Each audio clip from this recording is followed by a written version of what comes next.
আল্লাহ তাআলা এখানে এই আয়াতের মধ্যে শর্ত দিয়েছেন দুইটি, জান্নাতুল ফেরদাউসে যাওয়ার জন্য শর্ত দিয়েছেন কয়টি? সবাই বলেন কয়টি? দুইটি। এক নম্বরে ঈমান আনতে হবে কার উপরে? সবাই একটা আওয়াজ দেন ভাই, ঈমান আনতে হবে কার উপরে? আল্লাহর উপরে। এক নম্বরে ঈমান আনা, দুই নম্বরে কি কাজ করা? নেক কাজ করা।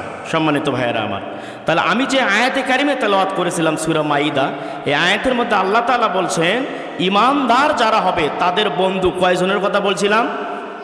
সবাই বলেন কয়জন? তিনজন। এক নম্বরে কে? সবাই বলেন এক নম্বরে কে? আমি মনে হয় আমার কথাগুলো আপনাদেরকে বোঝাতে পারছি না, একটু আমার দিকে তাকান। এক নম্বরে আমাদের বন্ধুকে সবাই বলেন, আরেকটা আওয়াজ দিয়ে বলেন আল্লাহ। সম্মানিত ভাইয়েরা আমার, প্রিয় বন্ধুগণ আমার, ঈমানদার যারা হবে এক নাম্বার তাদের বন্ধু হবে আল্লাহ। এখন আল্লাহর সঙ্গে বন্ধুত্ব স্থাপনের জন্য আল্লাহ তাআলা শর্ত দিয়েছেন চারটা। সবাই বলেন কয়টা? সবাই বলেন কয়টা? আল্লাহর সঙ্গে বন্ধুত্ব করার জন্য আল্লাহ রাব্বুল আলামিন শর্ত দিলেন, জোরে বলেন আরেকবার কয়টা? চারটা।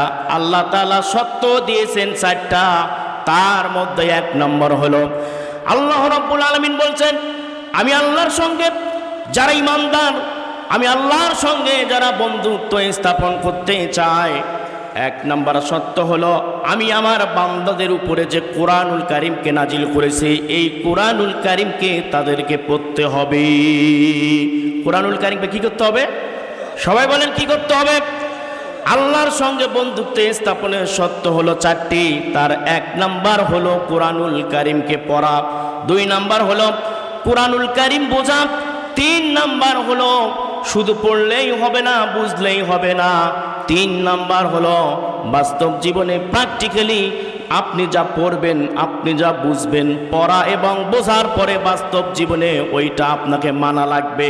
চার নাম্বার হলো শুধু মানলেই হবে না, আপনার পরিবার সমাজ থেকে শুরু করে রাষ্ট্র পর্যন্ত ওই কোরআনুল কারীমের আইনটাকে মানানোর জন্য আপনাকে চেষ্টা করা লাগবে, প্রচেষ্টা চালিয়ে যাওয়া লাগবে। কথা বলেন ঠিক কিনা? সম্মানিত ভাইয়েরা আমার, তাহলে আমি আপনাদেরকে বোঝাতে যাচ্ছি কোরআনুল কারীম আল্লাহ তাআলার সঙ্গে বন্ধুত্ব স্থাপন করতে হলে আমাদেরকে কয়টি জিনিস জানতে হবে? সবাই বলেন কয়টা? এক নম্বরে বলেন, আওয়াজ দেন। এক নম্বরে কি? আমি আলোচনা আপনাদেরকে বোঝাতে পারছি না। এক নম্বরে কোরআন পড়া, এক নম্বরে কোরআন পড়া, দুই নম্বরে কোরআন বোঝা, দুই নম্বরে, তিন নম্বরে কোরআন মানা, চার নম্বরে নিজে মানবো, আমার পরিবার থেকে শুরু করে পরিবার, সমাজ, রাষ্ট্রে সব জায়গায় কোরআনুল কারীম আইন যাতে চালু হয় এই প্রসেসটা আমাদেরকে চালিয়ে যাওয়া। কথা কি বোঝাতে পারলাম? তাহলে সবাই আরেকবার বলেন তো। এক নম্বরে কোরআন, এক নম্বরে, দুই নম্বরে কোরআন বোঝা, তিন নম্বরে কোরআন মানা, চার নম্বরে সব জায়গায় কোরআনের আইনকে চালু করা। সম্মানিত ভাইয়েরা আমার, আল্লাহ রাব্বুল আলামিন বলছেন এক নম্বরে আমাদেরকে কোরআন পড়তে হবে। আল্লাহ পাক বলছেন ইকরা বিসমি রাব্বিকাল্লাযী খলাক। আল্লাহ তাআলা বলেন হে রাসূল আপনি পড়েন সেই রবের নামে যিনি আপনাকে সৃষ্টি করেছেন। তাহলে এখানে কার নামে পড়তে বলা হলো? সবাই বলেন কার নামে? আল্লাহর নামে পড়তে বলা হলো। দুই নম্বরে কোরআনুল কারীমকে বুঝতে হবে। আল্লাহ তাআলা বলছেন ওয়ালাকাদ ইয়াসসারনাল কুরআনা লিযিকরি ফাহাল মিন মুদ্দাকির। আল্লাহ রাব্বুল আলামিন বলেন এই কোরআনুল কারীমকে আমি আমার বান্দাদের জন্য, আমি আমার বান্দাদের বোঝার জন্য সহজ করে দিয়েছি। সুবহানাল্লাহ। তিন নম্বরে আল্লাহ রাব্বুল আলামিন বলছেন কোরআন শুধু পড়লেই হবে না, বুঝলেই হবে না, কোরআনকে মানতে হবে। কোন জায়গায় মানতে হবে আল্লাহ তাআলা তাও জানাই দিলেন কোরআনুল কারীমের মধ্যে। আল্লাহ পাক বলেন আফা গায়রা দীনিল লাহি ইয়াবগুনা ওয়া লাহু আসলামা মান ফিস সামাওয়াতি ওয়াল আরদি তাওআন ওয়া কারহা ওয়া ইলাইহি ইয়ারজিউন।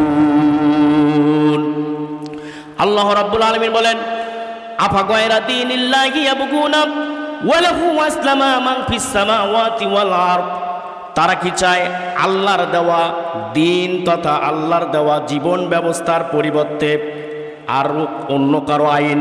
আল্লাহ রাব্বুল আলামিন বলছেন তারা কি চায় আল্লাহর দেওয়া জীবন ব্যবস্থার পরিবর্তে অন্য কোনো ধর্ম, অন্য কোনো ইসলাম? অথচ আসমান এবং জমিনে যা কিছু রয়েছে, ইচ্ছাই হোক আর অনিচ্ছাই হোক, সব কিছুই আমি আল্লাহর হুকুমকে মেনে চলছে। সুবহানাল্লাহ। সম্মানিত ভাইয়েরা আমার, এরপরে হচ্ছে আল্লাহ রাব্বুল আলামিন কোরআনুল কারীমের আইনকে প্রতিষ্ঠা করার কথা আল্লাহ তাআলা বলছেন। আল্লাহ রাব্বুল আলামিন বলছেন আল্লাযীনা ইম্মাক্কান্নাহুম ফিল আরদি আকামুস সালাতা ওয়া আতাউজ যাকাতা ওয়া আমারু বিল মা'রুফি ওয়া নাহাউ আনিল মুনকার ওয়ালিল্লাহি আকিবাতুল উমুর।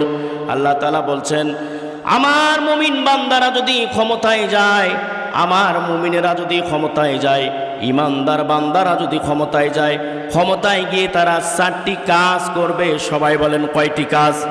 সবাই বলেন কয়টি কাজ?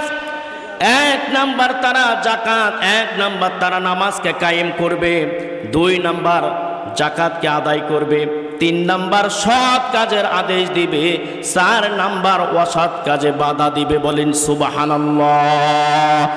সম্মানিত ভাইয়েরা আমার, আবার আমি আমার আলোচনার শুরুতেই যাচ্ছি।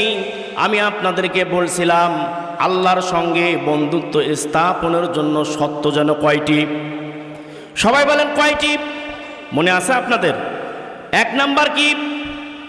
সবাই বলেন। 1 নাম্বার হচ্ছে কোরআন পড়া। আল্লাহ রাব্বুল আলামিন বলছেন ইকরা বিসমি রাব্বিকাল্লাযী খলাক। হে রাসূল আপনি পড়েন সেই রবের নামে যিনি আপনাকে সৃষ্টি করেছেন। সুবহানাল্লাহ। হাদিস শরীফের মধ্যে গেছে আন উসমান রাদিয়াল্লাহু তাআলা আনহু قال রাসূলুল্লাহ সাল্লাল্লাহু আলাইহি ওয়াসাল্লাম খায়রুকুম মান তাআল্লামাল কুরআনা ওয়া আল্লামা। তোমাদের মধ্যে সেই ব্যক্তি সর্বোত্তম যে নিজে কোরআন শেখে এবং অপরকে শিক্ষা দেয়। সুবহানাল্লাহ। সম্মানিত ভাইয়েরা আমার, আমরা নামাজ পড়ি, রোজা রাখি, হজ করি, যাকাত দেই। আমরা যে নামাজ পড়ি, আমরা যে রোজা রাখি, আমরা যে হজ করি, আমরা যে যাকাত দেই, কিন্তু আল্লাহ রাব্বুল আলামিন সর্বপ্রথম জিবরাইল আমিন ফেরেশতার মাধ্যমে রাসূলের কাছে যে মেসেজটি দিলেন সেটি হলো ইকরা। হে রাসূল আপনি পড়েন আপনার সেই রবের নামে। আল্লাহ তাআলা কিন্তু আমাদের উপরে আগে নামাজকে ফরজ করেন নাই, রোজাকে ফরজ করেন নাই, হজকে ফরজ করেন নাই, যাকাতকে ফরজ করেন নাই। সর্বপ্রথম আল্লাহ রাব্বুল আলামিন যেটি আল্লাহর নবীকে মেসেজ দিয়েছেন সেটি হলো ইকরা। হে রাসূল আপনি পড়েন সেই রবের নামে যিনি আপনাকে সৃষ্টি করেছেন। সুবহানাল্লাহ।